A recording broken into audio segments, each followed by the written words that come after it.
Single group എഴുതുന്നതാണോ both group എഴുതുന്നതാണോ ഏറ്റവും നല്ലത്? ഈ വീഡിയോയിലൂടെ നമുക്കതൊന്ന് പരിശോധിക്കാം. നിങ്ങൾ നിർബന്ധമായിട്ടും ബോത്ത് ഗ്രൂപ്പാണ് എഴുതേണ്ടത്, അല്ലെങ്കിൽ സിംഗിൾ ഗ്രൂപ്പാണ് എഴുതേണ്ടത് എന്ന് ഞാൻ പറയുന്നതിനേക്കാൾ നല്ലത് ഈ വീഡിയോ പൂർണ്ണമായും കണ്ടതിന് ശേഷം നിങ്ങൾക്ക് ഏറ്റവും സ്യൂട്ടബിൾ ഏതാണ് എന്നുള്ളത് നിങ്ങൾ തന്നെ ചൂസ് ചെയ്യുന്നതാണ്. ബോത്ത് ഗ്രൂപ്പ് കുറേ കുട്ടികൾ തിരഞ്ഞെടുക്കാനുള്ള കാരണം പെട്ടെന്ന് ക്വാളിഫൈ ചെയ്യാം എന്നുള്ളതാണ്. നല്ലൊരു പോയിൻ്റാണത്.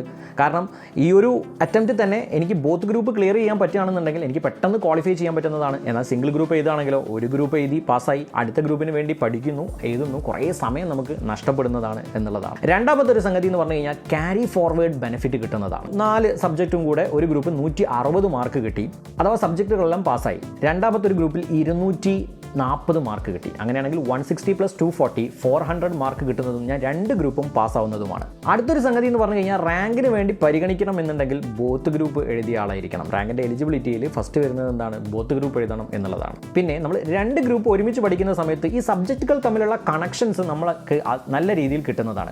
ഉദാഹരണത്തിന് ഫസ്റ്റ് ഗ്രൂപ്പിലുള്ള ഫിനാൻഷ്യൽ അക്കൗണ്ടിങ്, സെക്കൻഡ് ഗ്രൂപ്പിലുള്ള കോർപ്പറേറ്റ് അക്കൗണ്ട്സ്, അതുപോലെ ഫസ്റ്റ് ഗ്രൂപ്പിലുള്ള കോസ്റ്റ് അക്കൗണ്ടിങ്, സെക്കൻഡ് ഗ്രൂപ്പിലുള്ള മാനേജ്മെൻറ്റ് അക്കൗണ്ടിങ്, ഇത് തമ്മിലൊക്കെ കണക്ഷൻസ് ഉണ്ട്. അപ്പോൾ പഠിക്കുന്ന സമയത്ത് നമ്മൾ നല്ല സുഖത്തിൽ നല്ല രസത്തിൽ പഠിക്കാൻ പറ്റുന്നതാണ്.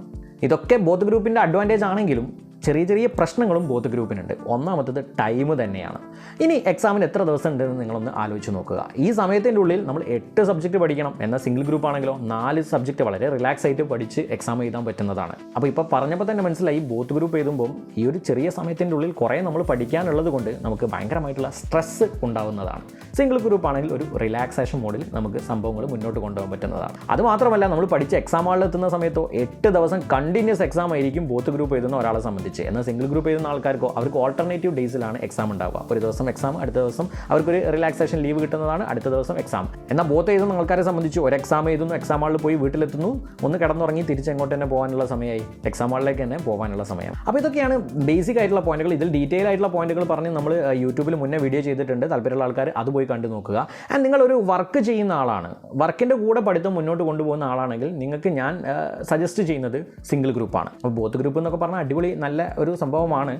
അതിന് കപ്പാസിറ്റി ഉള്ള ആൾക്കാർ മാത്രം എന്ത് ചെയ്യുക, അത് പോയി ചൂസ് ചെയ്യാം. കാരണം നിങ്ങൾ ചിലപ്പോൾ സിംഗിൾ ഗ്രൂപ്പ് എഴുതിയാൽ നിങ്ങൾക്ക് വൃത്തിക്ക് 2 ഗ്രൂപ്പും കുറച്ച് സമയം എടുത്തിട്ടാണെങ്കിലും പാസ്സാൻ പറ്റും. പക്ഷേ കപ്പാസിറ്റി ഇല്ലാതെ നിങ്ങൾ എന്ത് ചെയ്തു, ബോത്ത് ഗ്രൂപ്പ് എടുത്തു കഴിഞ്ഞാൽ ആ 2 ഗ്രൂപ്പും ഫെയിൽ ആവുന്ന അവസ്ഥ വരെ ഉണ്ടാവാറുണ്ട്. അപ്പം നിങ്ങളുടെ കപ്പാസിറ്റിയും നിങ്ങളുടെ ടൈമും ഒക്കെ കൺസിഡർ ചെയ്തിട്ട് മാത്രം ഡിസിഷൻ എടുക്കുക. ഇനി എന്നെ സംബന്ധിച്ച് നോക്കുകയാണെങ്കിൽ ഞാൻ ഇൻ്റർമീഡിയറ്റ് ആണെങ്കിലും ഫൈനൽ ആണെങ്കിലും ബോത്ത് ഗ്രൂപ്പ് എക്സാം എഴുതിയിട്ടാണ് പാസ്സായിട്ടുള്ളത്, ക്വാളിഫൈ ചെയ്തിട്ടുള്ളത്.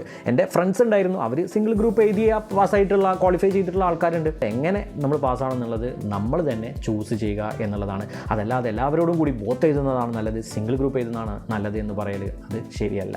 അപ്പോൾ അത്രയേ ഉള്ളൂ. ടാറ്റ, ബൈ.